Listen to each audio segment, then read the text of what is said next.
Donc là, ça n'a pas vraiment de signification scientifique, c'est juste pour montrer les extravagances de la nature, c'est ça? Il y a des explications scientifiques, oui. C'est bon, on pense que c'est quelque chose de génétique. Hein. Mais pour les enfants, là, c'est plus pour montrer voilà, éventuellement les extravagances. Ouais. Et puis, il y a des extravagances, il y en a une derrière qui est pas mal non plus d'ailleurs. On va aller la voir, on vous suit.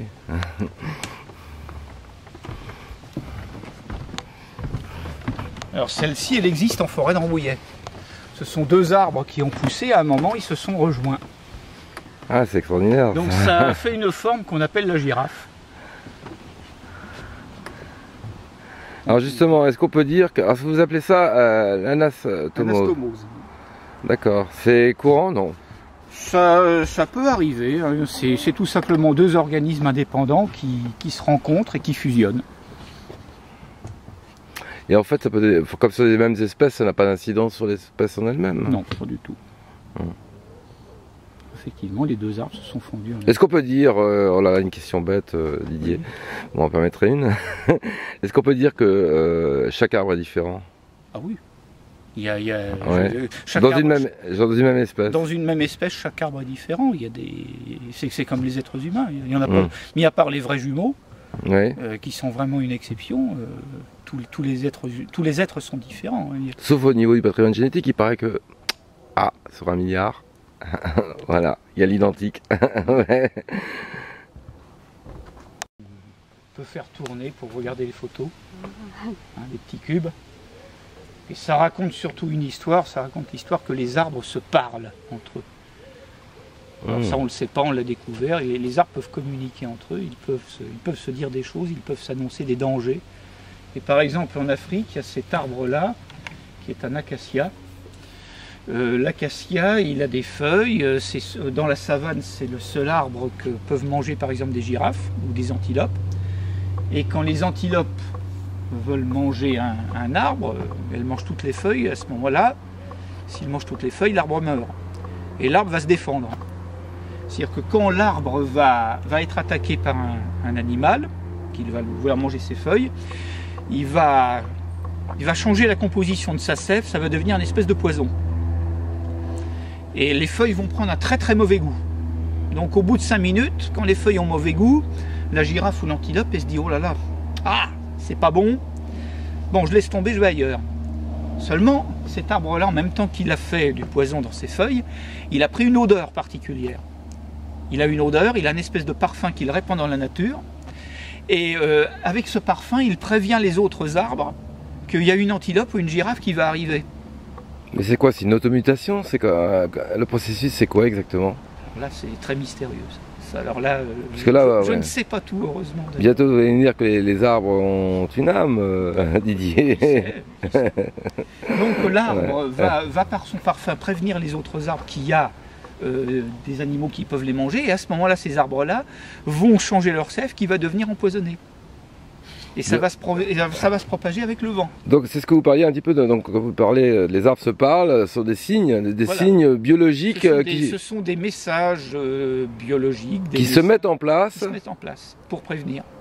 Alors les animaux, ils ont trouvé la parade, parce qu'ils ont compris que les parfums, par exemple, des arbres se répandaient avec le vent. Donc qu'est-ce que font les animaux? Eh bien maintenant, quand ils veulent manger un autre arbre, eh bien, ils vont dans le sens inverse du vent, où les arbres, ils n'ont pas encore eu le temps d'être avertis. Voilà, c'est la petite histoire des acacias africains. Donc là, on est sur la plateforme arbre, à quoi servent les feuilles? Arbre, comment respires-tu? D'accord.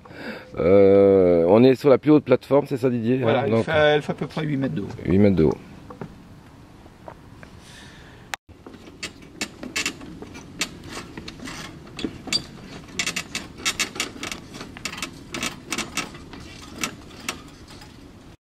Désespoir des singes. Désespoir des singes, d'accord. Alors là, on est donc sur la plateforme, sur les écorces. Hein. Voilà. Alors, qu'est-ce qu'on veut démontrer ici? C'est la variété. Oui.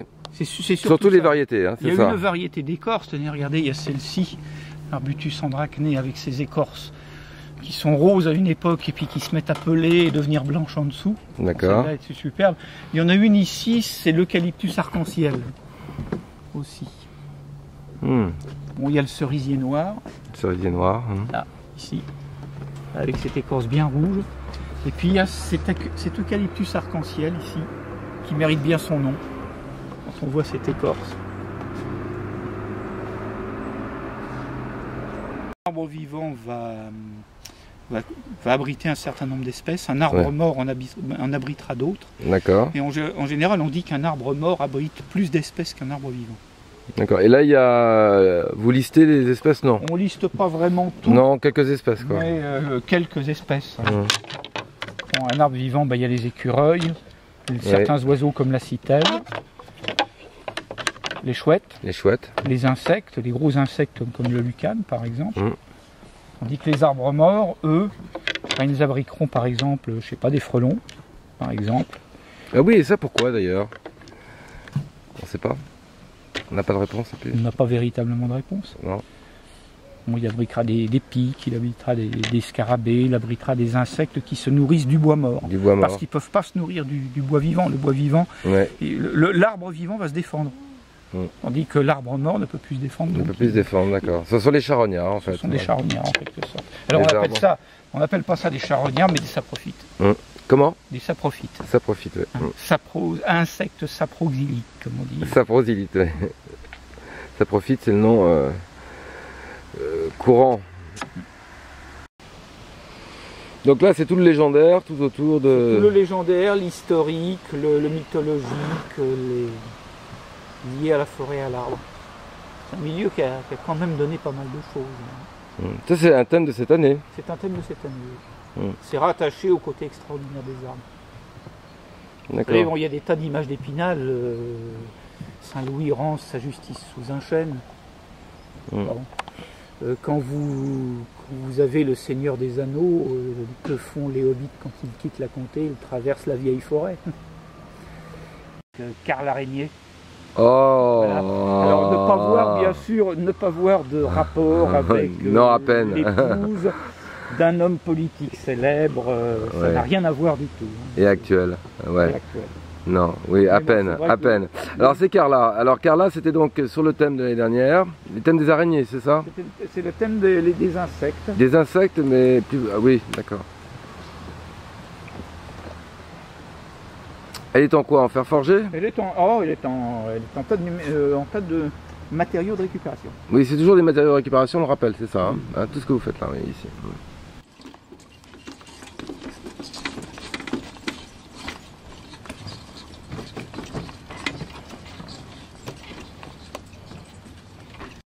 Bon alors, Didier, quand vous êtes atterrissable, donc nous sommes sur la plateforme de la forêt et l'histoire. Voilà.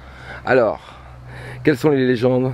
Enfin, c'est pas des légendes, ce sont des réalités. C'est la fameuse forêt des Carnutes qui s'étendait d'Orléans jusqu'aux portes de Rambouillet et qui en réalité était beaucoup moins boisée qu'on ne le dit. Oui.